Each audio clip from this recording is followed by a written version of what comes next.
Bangladesh jewellery সমিতির উপরে, মানে এই যে টাকা ঋণ টিন ইত্যাদি নিয়ে খুব প্রশংসা করে লিখছেন। তখন আমার কাছে কষ্ট হয়েছে, তোমার নিজের ব্যাংকের টাকাগুলো চলে গেল কোনো, তার উপরে একটা আর্টিকেল লেখো। আমি তখনও তাকে চ্যালেঞ্জ ছুড়ে দিছিলাম, আপনি লেখেন, পারেন নাই লিখতে।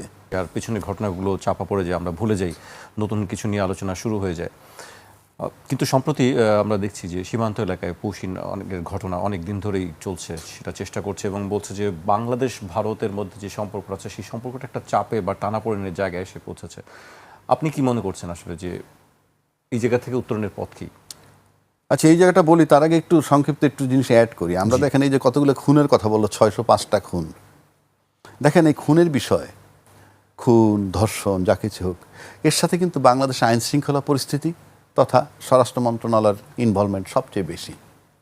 আমাদের স্বরাষ্ট্রমন্ত্রী খুব চৌকস, আমরা জানি তার ইতিহাস, তার ব্যাকগ্রাউন্ড আমরা জানি। উনি একজন মেধাবী ছাত্র ছিলেন, আইনে লেখাপড়া করছেন, উনি বিসিএস ক্যাডার ছিলেন, উনি বেগম খালেদা জিয়ার এপিএস ছিলেন, উনি এর আগে প্রতিমন্ত্রী হয়েছেন, এমপি হয়েছেন, এখন উনি স্বরাষ্ট্রমন্ত্রী।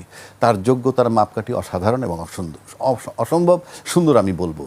পাশাপাশি খুব খারাপ লাগে যখন এই ইসলামী ব্যাংক নিয়ে যে কথাগুলো বলছে, উনি যেভাবে জোরালো কণ্ঠে পার্লামেন্টে বলেছেন, তারপরে উনি বলেছেন যে আইনমন্ত্রী বলবেন এই বিষয়ে, কিন্তু মূলত টোটাল সাবজেক্টটাই ছিল আইনমন্ত্রী না, অর্থমন্ত্রী। টোটাল সাবজেক্টটাই ছিল অর্থমন্ত্রীর। উনি সবচেয়ে ভালো জানেন। স্বরাষ্ট্রমন্ত্রী বলায় অপরাধ হয়েছে একবারও আমি বলছি না, কারণ তিনি চৌকস বলতে পারেন। পরবর্তীকালে যদি অর্থমন্ত্রী কিছু বলছেন, তার আগে উনি সব বলেই দিছেন। বিষয়টা কেন বলছি, পার্লামেন্টে খুব জোরালো কণ্ঠে আপনার তো এই আলোচনাগুলো করা দরকার। খুন হচ্ছে কেন, এত ধর্ষণ হচ্ছে কেন, কই আপনার সাবজেক্টে তো আপনি নাই, হুইচ ইজ ভেরি পেইনফুল। কথাটা কেন বললাম, এই যে আতিয়ার রহমান আমার বাংলাদেশ ব্যাংকের গভর্নর ছিল, ওনার যখন ব্যাংকের কেলেঙ্কারি, তখন উনি বাজুসের উপর একটা আর্টিকেল লিখছিলেন বাংলাদেশ জুয়েলারি সমিতির উপরে, মানে এই যে টাকা ঋণ টিন ইত্যাদি নিয়ে খুব প্রশংসা করে লিখছেন। তখন আমার কাছে কষ্ট হয়েছে, তোমার নিজের ব্যাংকের টাকাগুলো চলে গেল কোনো, তার উপরে একটা আর্টিকেল লেখো। আমি তখনও তাকে চ্যালেঞ্জ ছুড়ে দিছিলাম, আপনি লেখেন, পারেন নাই লিখতে। আপনি লেখেন না, আপনার দোষ নাই, অন্যের উপর দোষ দিয়েই লেখেন, আপনি পারেন নাই। এটা হলো আমাদের সবচেয়ে বড় ইয়ের জায়গা, ঘাটতির জায়গা। যার যেটা সাবজেক্ট সেইটা সবচেয়ে বেশি গুরুত্ব দেওয়া উচিত। এখন আসেন আপনি যেটা সীমান্তের কথা বললেন, সীমান্তের কথা আমরা কি দেখছি, প্রফেসর ইউনূস ক্ষমতা আসার পরই আমরা শুনতে থাকলাম এই যে বাংলাদেশে আমরা একটা নির্বাচিত গণতান্ত্রিক সরকার দেখতে চাই। দায়িত্বশীল সবাই বলেছেন, প্রতিবেশী দেশ বলেন, অন্যান্য দেশ বলেন। তার মানে কি গণতান্ত্রিক সরকার আসলে সব ঠিক হয়ে যাবে, বিষয়টা এরকম। এখন আসেন, যখন ইউনূস সাহেব ক্ষমতায় ছিলেন, তখন ওই 5ই আগস্টের পর থেকে কিন্তু আমরা অ্যাটলিস্ট দৃশ্যমান যেটা, সেটা আমাদের কাছে ছিল ভিসা জটিলতা। ভিসা আমাদের মোটামুটি বন্ধ হয়ে গেল। পায় না যে তা না, নানানভাবে নানান গ্রাউন্ড দিয়া এটার কি বলে চিকিৎসা নামে অমুক নামে যাচ্ছে, খুব বেগ পায়। আমরা ভাবলাম নির্বাচিত সরকার আসলে সব ঠিক হয়ে যাবে। আসলো নির্বাচিত সরকার, সেটা তো ঠিক হইলই না, তার সাথে যুক্ত হলো পুশিন। এটা কিন্তু ইউনূস সরকারের সময় হয় নাই, কিন্তু এই নির্বাচিত সরকার আসার পর পুশিন যুক্ত হইল। এখন পুশিন বিষয়টা তখনও হয়েছে, তখন যাই হোক, কিন্তু ইনফ্যাক্ট এটা হইল ভারতের আভ্যন্তরীণ রাজনৈতিক একটা বিষয়, যে তাদের এটা ইশতেহারে আছে, যারা এই দেশি না তাদেরকে তারা বের করবে, এটা তাদের। যেমন তারা কিছু ভোটার বাদ করছে, 90 লক্ষ ভোটার, এটা মনে করেন তাদের একেবারেই ইন্টারনাল, এটা নিয়ে আমাদের কোনো কথা নাই। কিন্তু সম্প্রতি একটা কথা আসছে যে 4000 লোক নাকি পুশিন করছে অলরেডি, এই ধরনের 5,000 লোক অলরেডি পুশিন করছে। এই কথাটা বলছে ওই পার থেকে ওই সরকার, কিন্তু আমরা এখান থেকে আমরা কোনো নিউজ পাই নাই, কোনো পত্রিকায় ওদের কোনো নিউজ হয় নাই যে 5,000 লোক পুশিন করছে। তাহলে এটা কি আদৌ সত্য নাকি সত্য না? যদি সত্য না হয়ে থাকে, সত্য হলে তো পত্রিকায় লিখতো।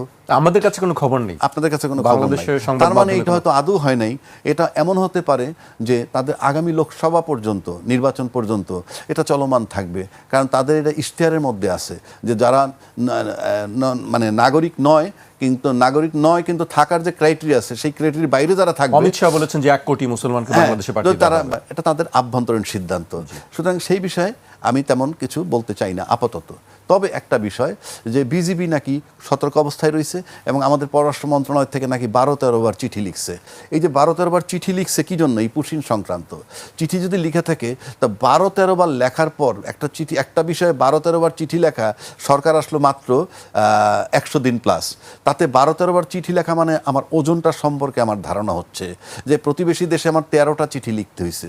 কারণ আমি কেন বলছি, আমরা দেখছি নির্বাচনের আগে বেগম খালেদা জিয়া যখন মারা গেলেন, তখন কিন্তু আমরা দেখছি জয়শঙ্কর সাহেব চলে আসছিলেন তারপরে আমাদের ভারতের পররাষ্ট্র সচিবও আসছিলেন, তারপরে মোদি সাহেবের চিঠি নিয়ে আসছিলেন, মানে যে তৎপরতা দেখলাম, কিন্তু আফটার ইলেকশন এবং এই যে 100 দিন পার হয়ে যাওয়ার পর ওটা যে রেটে চলার কথা ছিল সেই রেটে আমরা দেখতেছি না। তাতে একটা জিনিস হয়তো মনে হইতেছে যে সম্পর্কের দিক থেকে ডিপ্লোম্যাটিক্যালি বোধহয় আমরা ব্যর্থ হচ্ছি কিনা, কিংবা তারা ব্যর্থ হচ্ছে কিনা। কথাটা কেন বলছি, আমি তারেক রহমান সাহেবের একটু প্রশংসা না করে পারছি না। আমার একটা বিষয় পার্সোনালি, আমি তারেক রহমান সাহেবরে যখন আমরা দেখলাম ঢাকার বিএনপি যখন তিনি লন্ডনে, ঢাকার বিএনপি যখন খলিলুর রহমানের বিরোধী প্রচণ্ডভাবে কথা বলছে, বলিষ্ঠ কণ্ঠে তাকে সরাইতে হবে, অন্য উপদেশটা আমার ইম্যাটেরিয়াল, কারণ তারা এখন আর নাই, কিন্তু সেই খলিলুর রহমান সাহেবরে লন্ডনে যখন দেখা হইল, তারেক রহমান সাহেব তারা গ্ল্যাডলি রিসিভ করছেন আমার কাছে মনে হয়।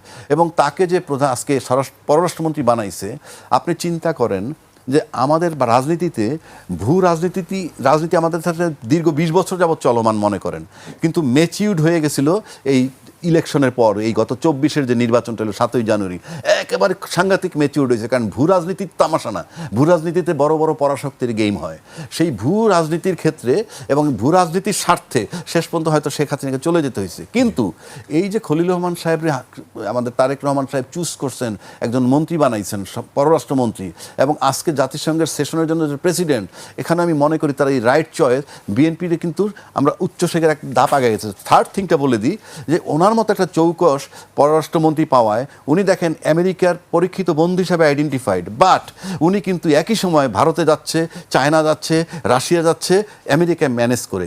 তারেক রহমান সাহেবকে বলবো এই পছন্দটা যেমন আমার কাছে খুব গ্রহণযোগ্য, এবং আপনার পলিটিক্যালি স্টেবল হওয়ার ক্ষেত্রে এরকম চৌকস লোক খুবই জরুরি ছিল, সেটা আপনি চুজ করছেন। একই কায়দায় আমি আপনাকে বলবো, আপনি আভ্যন্তরীণ বিষয়ে আমাদের অর্থনীতির ক্ষেত্রে বলেন, স্বরাষ্ট্রের ক্ষেত্রে, সব জায়গায় আপনি চৌকস লোককে সামনে নিয়ে আসেন। এটা আপনার সরকারের স্টেবিলিটির জন্য খুবই গুরুত্বপূর্ণ, এবং আপনি স্টেবল থাকতে পারবেন বলে আমি মনে করি।